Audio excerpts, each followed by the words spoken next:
अस्सलाम वालेकुम, मैं हूं नादिया अनवर और उम्मीद करती हूँ आप सब खैरियत से होंगे। नाज़रीन, इन सारे प्रोग्राम्स और सेशंस को करने का मकसद ये होता है ताकि आप स्टॉक मार्केट में भरपूर तरीके से काम कर सकें, और इसके लिए ज़रूरी है कि आपने जो है चैनल को लाइक करना है, सब्सक्राइब करना है और साथ में बेल आइकन को भी हिट करना है ताकि आप टाइमली हर सेशन से अपडेटेड रहें। और इसके साथ ही साथ आप इसको शेयर भी कर सकते हैं ताकि दूसरों को भी फायदा हो। और इसके साथ ही साथ जो लोग व्हाट्सएप ग्रुप ज्वाइन करना चाहते हैं, डिस्क्रिप्शन में लिंक दिया हुआ है, आप वहां जाकर उसको ज्वाइन कर सकते हैं। और नाज़रीन, आज हमारे साथ मौजूद हैं चेस सिक्योरिटीज के सीईओ मिस्टर अली नवाज साहब। आज हमारे साथ मौजूद हैं, उनसे हम बातचीत करेंगे, मार्केट के हवाले से जानेंगे। तो चलो उन्हें वेलकम करते हैं। अस्सलाम वालेकुम सर। वालेकुम, थैंक यू। कैसे हैं सर, आप खैरियत से हैं? बिल्कुल ठीक है, आप खैरियत से? अल्हम्दुलिल्लाह। सर, सबसे पहले तो आज थोड़ा सा एक मार्केट का एक शॉर्ट ओवरव्यू मैं आपसे चाहूंगी, थोड़ा सा वो उसके हवाले से बता दें। जी बिल्कुल, आज हमने देखा मार्केट में थोड़ी करेक्शन देखी गई अक्रॉस द बोर्ड। हमने कल देखा मार्केट जो है वो ऑल टाइम हाई पर क्लोज हुई थी 86,200, बट साथ साथ मार्केट में जो है वो ड्यूरिंग द रैली ही छोटी मोटी करेक्शंस आ रही हैं, which is a positive sign for market. सही। अच्छा सर, ये जो आईबीपीस के जो है अभी ये गवर्नमेंट ने जो है मुआहदे के हवाले से जो बात की है, जो पेमेंट की, तो उसमें जो है पावर सेक्टर को कितना फायदा होगा, क्या लगता है, और किन किन कंपनीज को फायदा होगा, क्या डिविडेंड अच्छे हो जाएंगे, थोड़ा सा इसके हवाले से बताइए। जी बिल्कुल, देखिए इसमें अभी पावर सेक्टर में थोड़ी सी कंफ्यूजन अभी भी है। 5 कंपनीज से कॉन्ट्रैक्ट्स टर्मिनेट हुए हैं, बाकी 18 कंपनीज के साथ टेक एंड पे पर जा रहे हैं। उसमें से अब कितनों को पैसे मिलेंगे, किस रेशियो में मिलेंगे और कितने मिलेंगे, सरचार्ज मिलेगा या नहीं मिलेगा, कैपेसिटी पेमेंट मिलेगी, उसमें कोई हेयर कट होगा, ये सारी चीजें अभी डिटेल्स नहीं आई है। और इसी वजह से हम देख रहे हैं कि पावर सेक्टर एक दिन काफी अच्छा परफॉर्म करता है और अगले दिन जो है वो तो उसमें करेक्शन देखी जाती है। आई थिंक फर्दर डिटेल्स ना ही अभी तक कंपनी की तरफ से रिवील की गई है, ना ही गवर्नमेंट की तरफ से। जैसे जैसे इस पर डिटेल्स फर्दर अनलॉक होंगी तो इसमें क्लैरिटी आएगी। हाउएवर हमें ये जरूर देखना चाहिए कि इन स्टॉक्स में काफी अच्छी करेक्शंस आ चुकी हैं, अपने हाई से 50% डाउन है, इन सबकी बुक पे कैश पड़ा हुआ है, इनका कुछ ना कुछ गवर्नमेंट पे रिसीवेबल्स है जो कि पूरा ना मिले आधा भी मिले, फिर इनकी कोई प्लांट की वैल्यू है, एक लैंड की वैल्यू है। तो ये सारी चीजें जो है वो मद्देनजर जरूर रखनी होगी। ऐसा नहीं होगा कि ये शेयर्स जो है वो बिल्कुल स्क्रैप वैल्यू पर हो जाएंगे, बट मजीद उस पर स्टॉक वाइज व्यू तभी बनेगा जब कॉन्ट्रैक्ट्स की डिटेल्स आएंगी। सही। जी, हमारे साथ पार्टिसिपेंट्स भी मौजूद हैं, अगर आप लोगों के कोई क्वेश्चंस हैं तो वो लोग आप लोग अपने सवाल कर सकते हैं। जी ओवैस, आपका सवाल है, कीजिए प्लीज। सर अस्सलाम वालेकुम। सर मैं वालेकुम। पूछना चाह रहा था कि आपने पिछली मतलब पीओएल पे गाइड किया था कि इसके काफी बढ़ने के चांसेस है, उसके बाद काफी इसकी वजह से गेन भी मिला, और अभी आपको इसमें ये अभी कुछ करेक्शन भी इसने ले लिया, आगे आपको इसमें पोटेंशियल नजर आ रहा है ये मजीद? देखिए ये पीओएल जो है वो शॉर्ट टर्म कैपिटल गेन वाला स्टॉक नहीं है। ये साल में जो है वो 80 और 100 रुपए के करीब डिविडेंड देता है, और ये इसकी प्राइस स्लोली एंड ग्रेजुअली बढ़ती है। तो मेरा नहीं ख्याल कि पाको में शॉर्ट टर्म में आपको कोई गेन मिलेगा, बट अगर आप इसको अगले साल 2 साल के लिए पोर्टफोलियो में रखेंगे तो आपको तकरीबन 80 से 100 रुपए का डिविडेंड भी मिलेगा, और फिर जैसे ही मार्केट रैली करेगी तो उसमें कैपिटल गेन भी हो जाएगा। तो यस, आपका सवाल का जवाब ये है कि बिल्कुल इसमें मुझे आगे भी अच्छा पोटेंशियल लगता है, but not in short term. Right sir. और सर बुलान कास्टिंग के बारे में कुछ बताएंगे? इसमें इसके रिटर्न्स और सारी चीजें अच्छी थी, लेकिन इसमें कोई गेन हमें प्राइस में कुछ नजर नहीं आ रहा। जी देखिए ये ऑटोज सेक्टर तो थोड़ा सा प्रॉब्लम में था पिछले 1 साल से, और अब थोड़ी सी इंटरेस्ट रेट्स नीचे आए हैं तो ऑटो सेल्स बेहतर होंगी। जब ऑटो सेल्स बेहतर होंगी तो इससे जुड़ी कंपनियां जितनी भी ऑटो पार्ट्स की है, चाहे वो बोलान कास्टिंग हो, बलूचिस्तान व्हील्स हो, स्पेल हो, एजीआईएल हो, थल हो, इन सब के प्रोस्पेक्ट्स जो है वो बेहतर हैं। बट गाड़ियों की सेल अचानक से नहीं बढ़ जाएगी, इंटरेस्ट रेट्स अब नीचे आ रहे हैं जो स्लोली एंड ग्रेजुअली बढ़ेगी। तो उसका उसका बेनिफिट आप जो है वो बाकी कंपनीज में भी देखेंगे जो इनके सप्लायर्स होते हैं पार्ट्स के। तो बोलान कास्टिंग में भी व्यू पॉजिटिव ही है, हाउएवर इसकी रिफ्लेक्शन आने में थोड़ा सा टाइम लगेगा। Thank you sir. जी माजिद, आप अपना सवाल कीजिए।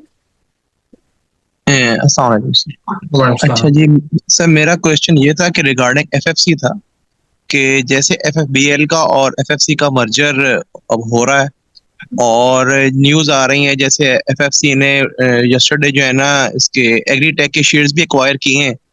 तो एफएफबीएल की जो प्रॉफिटेबिलिटी है, जो प्रॉफिट मार्जिन है, वो इतने अच्छे नहीं है जितने एफएफसी के हैं, क्योंकि एफएफसी को एक तो गैस भी चीपर रेट से मिल रही है एज कम्पेयर टू बाकी जो कंपटीटर्स हैं। और दूसरा ये था, ये जो एग्रीटेक जो परचेज कर एक्वायर करना चाह रहे हैं, तो एग्रीटेक के तो वैसे ही इतने अच्छे रिजल्ट्स नहीं है या इतना प्रॉफिटेबल नहीं है, तो इस सब का इफेक्ट जो है आप एफएफसी के ऊपर कैसा देखते हैं सर? जी देखिए, एजीएल वैसे प्लांट तो जो है वो काफी बेहतर प्लांट है इन द सेंस कि ये सबसे एंड में लगा था और इसका प्लांट का जो साइज भी काफी बेहतर है। हाउएवर ये कंपनी जो है वो चला नहीं पाए थे ये ड्यू टू डिफरेंट रीजंस।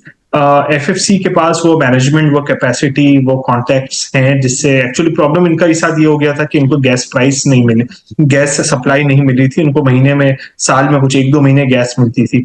अब जब सिंस ये फौजी फाउंडेशन ले लेगा तो जो है वो long term gas agreement sign हो जाएंगे और इसको 11-12 महीने जब साल में गैस मिलेगी तो बिजनेस तो फर्टिलाइजर का बेहतर ही है, इसमें कोई दो राय नहीं है।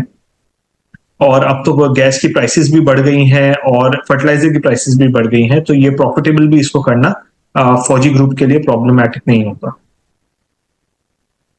सर मेरा क्वेश्चन ये था, जैसे मारी से जो गैस मिल रही है एफएफसी के प्लांट्स को, जो कि माछी गोट में और मीरपुर मथेलो में, उनको तो बहुत इकोनॉमिकल पड़ रही है ना, वो तो 550 MMBTU पड़ रही है और एफर्ट को ज्यादा पड़ रही है। अब अगर ये एग्रीटेक का जो प्लांट होगा, इसको जो अगर गैस अगर ये मिल भी जाएगी तो वो तो 1500-1600 MMBTU के रेट में मिलेगी ना, तो वो तो क्या प्रॉफिटेबल रह पाएगा वो? देखें, इस वक्त ईफर्ट भी तो गैस लेकर प्रॉफिट करता ही है ना। जब गैस की प्राइस बढ़ी तो साथ साथ फर्टिलाइजर की प्राइसेस भी बढ़ गई। मारी से जो गैस मिल रही है एफएफसी को और फातिमा के बेस प्लांट को भी जो गैस मिल रही है, ये तो टेक्निकली इनको उस गैस प्राइस के एग्रीमेंट उनके पुरानी प्राइसेस पे साइंड है, तो उनको एक एक्स्ट्रा बेनिफिट मिल गया। लेकिन फातिमा फर्टिलाइजर का जो दूसरा प्लांट है और एंग्रो फर्टिलाइजर का प्लांट है वो भी प्रॉफिटेबल है, एफएफबीएल भी प्रॉफिटेबल है। इनको तो वहां से वो सब्सिडाइज रेट पर गैस नहीं मिल रही है। और ये जो एफएफसी का भी गैस एग्रीमेंट है ये भी 2027 में मारी के साथ एक्सपायर हो रहा है, तो ये भी 2-3 साल की ही बात है। उसके बाद इनकी भी प्राइस जो है वो मार्केट रेट पर आ जाएगी। तो जो मार्केट रेट पर जिस प्राइस जब आएगी तो सामने से फर्टिलाइजर की प्राइसेस भी बढ़ जाएगी, तो ये अपना जो ग्रॉस मार्जिन बनाते हैं वो बनाते रहेंगे।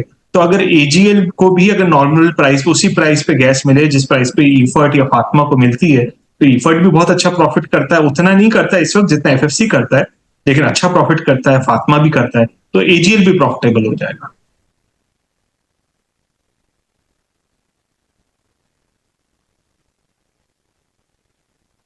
जी, बहुत शुक्रिया माजिद। अच्छा सर, थोड़ा सा फार्मा सेक्टर के हवाले से बताइएगा कि इस वक्त फार्मा सेक्टर में जो रेट्स हैं वो जब पुराने जो रेट्स थे वो रिकवर होंगे या फिर क्या होगा? थोड़ा सा फार्मा सेक्टर को एक्सप्लेन कर दें।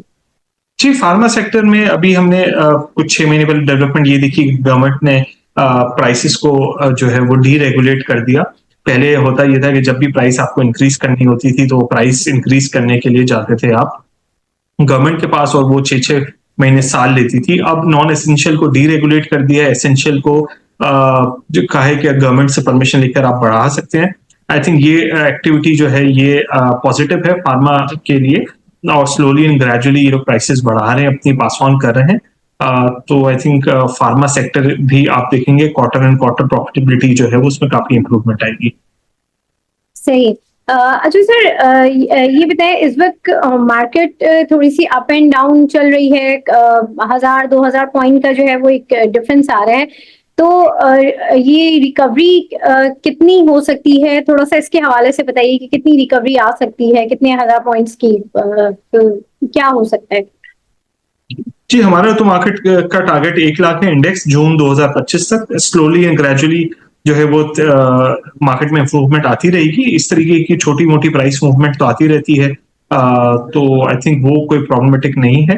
हमने देखा फुटसी की इतनी बड़ी सेलिंग है, उससे उसकी वजह से मार्केट अगस्त सितंबर में नर्वस थी, बट उसके बाद हमने 10,000 पॉइंट की रैली भी देखी है मार्केट में। आई थिंक इसी तरीके के छोटी छोटी जो है वो करेक्शन साथ साथ आती रहे तो बेहतर है। एक साथ बड़ी करेक्शन से बेहतर है कि मार्केट अपने आप को करेक्ट करते हुए परफॉर्म करे। सही। जी उवैस अपना सवाल कीजिए। सर आप कह रहे हैं कि जून 2025 तक 1 लाख का अगर इंडेक्स हो सकता है, तो इसमें कौन से स्टॉक्स हैं जिनका मेन रोल आप समझते हैं कि उनका होगा इस इंडेक्स को वहां? जी, आई थिंक ये ENP, OGDC, PPOL, OGDC, PPL, POL, PSO, ये सेक्टर काफी बेहतर इसको परफॉर्म करेगा। फर्टिलाइजर सेक्टर बहुत अच्छा लग रहा है। सीमेंट्स सेक्टर जो है वो काफी बेहतर परफॉर्म करेगा। तो ये 2-3 टॉप के सेक्टर हैं जो कि कंट्रीब्यूट करेंगे। सही। जी मोहम्मद अरसलान अपना सवाल कीजिए।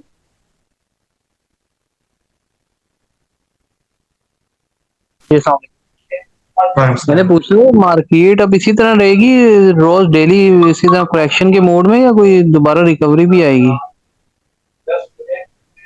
नहीं, मार्केट में जो है वो आगे बेहतर लग रही है। ऐसा नहीं होगा कि रोज करेक्शन आएगा। कल हमने देखा काफी अच्छी रैली हुई थी पिछले अक्टूबर के महीने में। ओवरऑल मार्केट 2-2.5 हजार पॉइंट रैली की है। तो आई थिंक ऐसा कोई ऐसी बात नहीं है कि रोज करेक्शन होगी मार्केट में। तो नीचे जाने की क्या इसमें कितनी स्टॉप लॉस क्या है इसका, इंडेक्स का कितनी नीचे जा सकती है बाउंस बैक फिर वहां से? देखिए, यहाँ से इंडेक्स में आप जिस तरह आज 500-600 पॉइंट की करेक्शन आपने देखी, आप 500 से 800 पॉइंट की करेक्शन जो है वो और एक्सपेक्ट कर सकते हैं इसमें।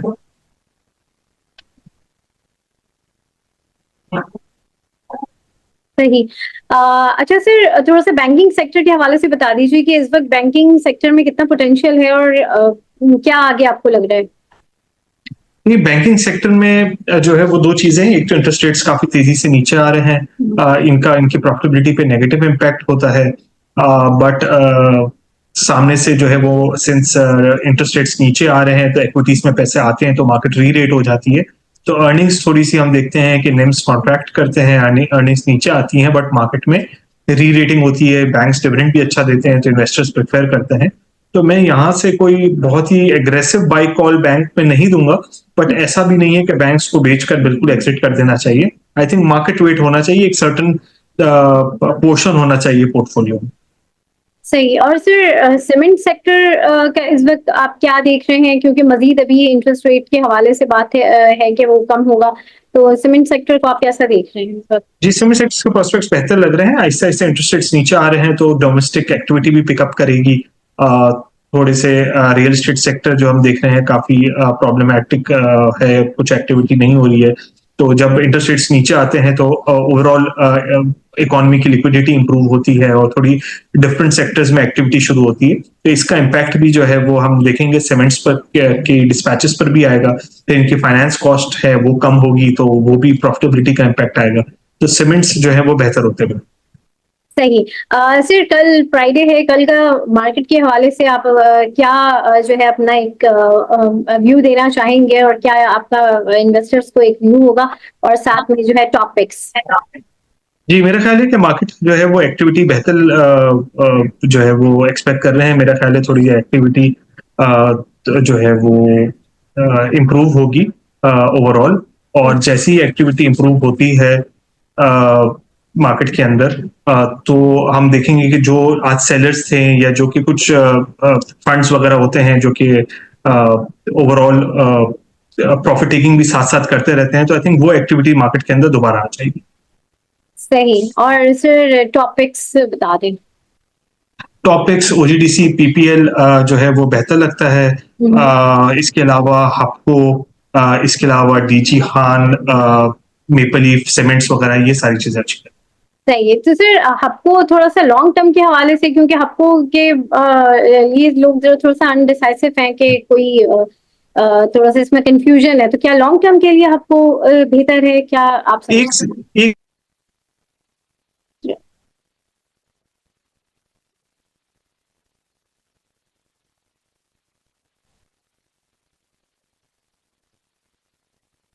एक जी, इसके अलावा जो है वो हपको के लिए देखें, एक चीज तो हपको में हमें ये क्लैरिटी मिल गई है कि बेस प्लांट के साथ क्या हो रहा है, और बेस प्लांट वो वाली सेटलमेंट हो रही है, 36 बिलियन रुपीज इसको कैश मिल जाएगा, कैश बुक पर होगा।